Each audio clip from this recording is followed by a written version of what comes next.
Assalamualaikum warahmatullahi wabarakatuh. Kami dari kelompok 7, nama saya Muhammad Rafi Rizal Bakti, NIM 20060611024, serta rekan kelompok saya, Nadia Rusmadewi, NIM 20060611019, akan mempresentasikan materi mengenai bikin perancangan, pembuatan, pembukaan, dan perawatan jalan.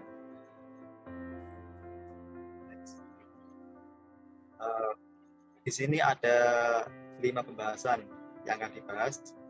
Yang pertama yaitu tujuan pembangunan jalan, yang kedua yaitu ukuran lebar jalan, yang ketiga yaitu sistem jaringan dan status jalan, yang keempat yaitu kaidah pembangunan jalan, dan yang kelima yaitu ragam hukum fikih setiap aktivitas yang membahayakan jalan atau pengguna jalan.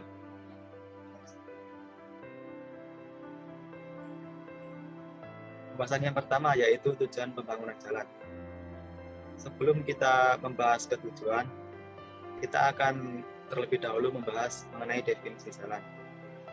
Jadi dalam Ketentuan Umum Undang-Undang Nomor 38 Tahun 2002 tentang jalan didefinisikan sebagai sarana transportasi darat yang meliputi segala bagiannya, termasuk pembangunan pelengkap dan perlengkapannya, yang diperuntukkan bagi lalu lintas yang berada pada permukaan tanah, di atas permukaan tanah, di bawah permukaan tanah dan atau air, serta di atas permukaan air, kecuali jalan kereta api, jalan lori, dan jalan kabel. Kemudian tujuan pembangunan jalan.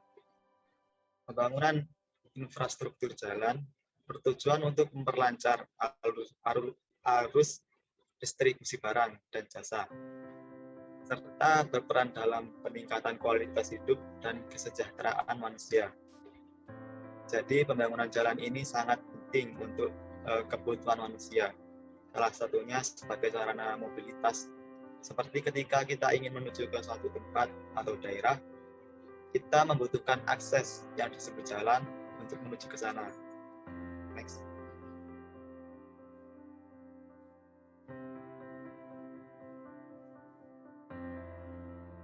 Pembahasan yang kedua yaitu ukuran lebar jalan.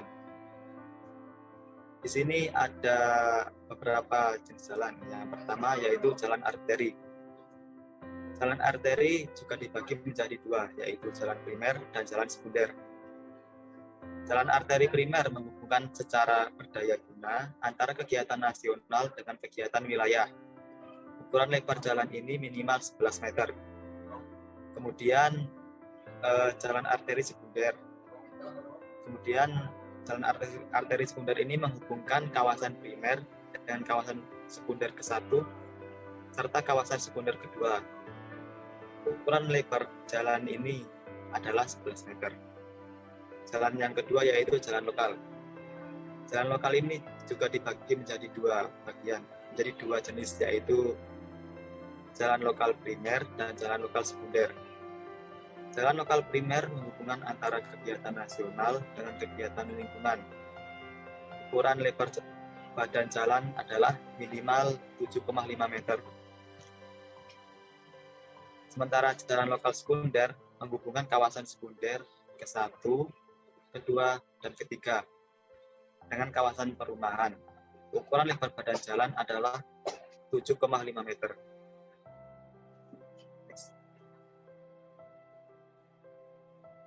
Yang ketiga yaitu jalan kolektor. Jalan kolektor di sini juga dibagi menjadi dua, yaitu jalan kolektor primer dan jalan kolektor sekunder. Jalan kolektor primer menghubungkan secara berdaya guna antara kegiatan nasional dengan kegiatan wilayah. Ukuran lebar jalan minimal 9 meter. Kemudian jalan kolektor sekunder menghubungkan kawasan primer dengan kawasan sekunder ke-1 serta kawasan sekunder kedua. Ukuran lebar jalan adalah sekitar 9 meter. Yang keempat yaitu jalan lingkungan.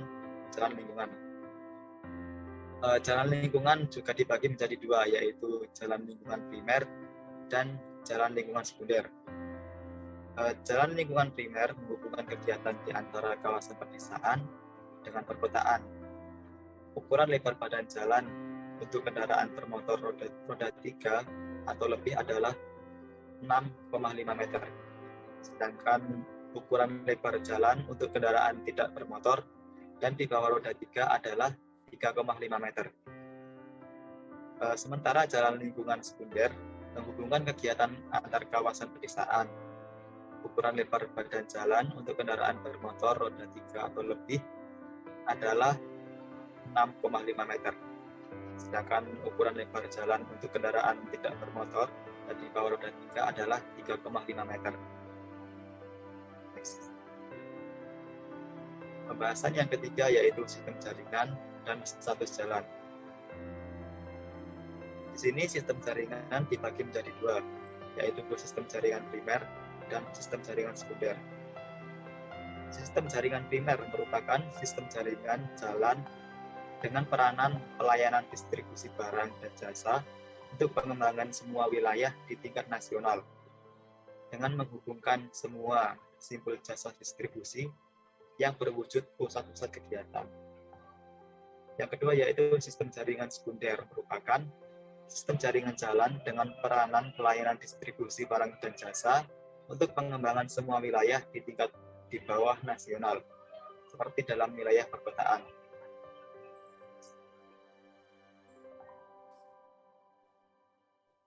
Kemudian untuk status jalan ada dibagi menjadi 4. Yang pertama yaitu jalan nasional, meliputi jalan arteri, jalan kolektor, jalan tol, dan jalan strategis nasional. Yang kedua yaitu jalan provinsi, meliputi jalan kolektor, jalan strategis provinsi, dan jalan di daerah khusus ibu kota. Yang ketiga yaitu jalan kabupaten, meliputi jalan kolektor, jalan lokal, jalan sekunder, jalan strategis kabupaten. Dan yang keempat yaitu jalan desa, merupakan jalan lingkungan primer dan jalan lokal primer yang tidak termasuk jalan kabupaten di lingkungan pedesaan. Pembahasan selanjutnya akan disampaikan oleh rekan saya, Nadia Rusmadewi. Baik, materi yang keempat yaitu kaidah pembangunan jalan. Norma standar, prosedur, dan kriteria atau lebih dikenal dengan singkatan NSPK menjadi hal yang sering disebut setelah pemberlakuan PP 38 tahun 2007. Norma adalah aturan atau ketentuan yang dipakai sebagai tatanan untuk penyelenggaraan bidang jembatan dan preservasi jalan. Lalu standar adalah acuan yang dipakai sebagai patokan dalam penyelenggaraan bidang jembatan dan preservasi jalan. Lalu prosedur adalah metode atau tata cara untuk penyelenggaraan bidang jembatan dan preservasi jalan. Dan yang terakhir yaitu kriteria adalah ukuran yang dipergunakan menjadi dasar dalam penyelenggaraan bidang jembatan dan preservasi jalan. Lalu materi yang terakhir yaitu ragam hukum fikih setiap aktivitas yang membahayakan jalan atau pengguna jalan.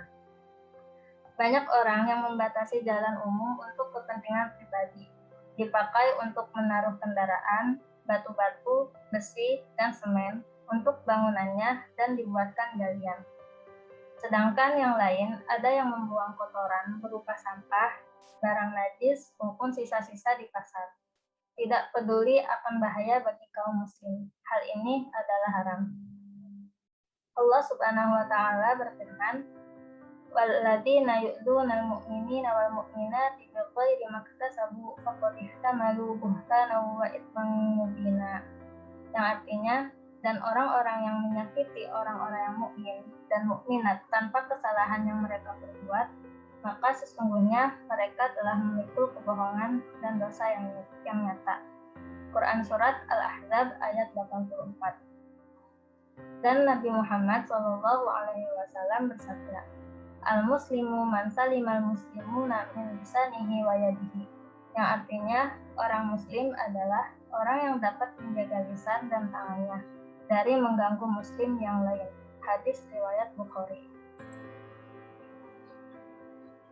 Hukum seputar jalan antara lain yang pertama yaitu tidak boleh mempersempit jalan kaum muslim, bahkan harus melapangkan jalan dan menyingkirkan hal yang mengganggu darinya.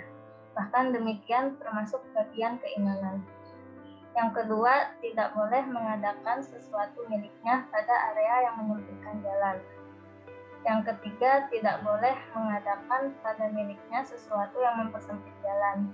Misalnya membangun atap di atas jalan yang membuat para pengendara susah lewat atau membuat tempat duduk di jalan.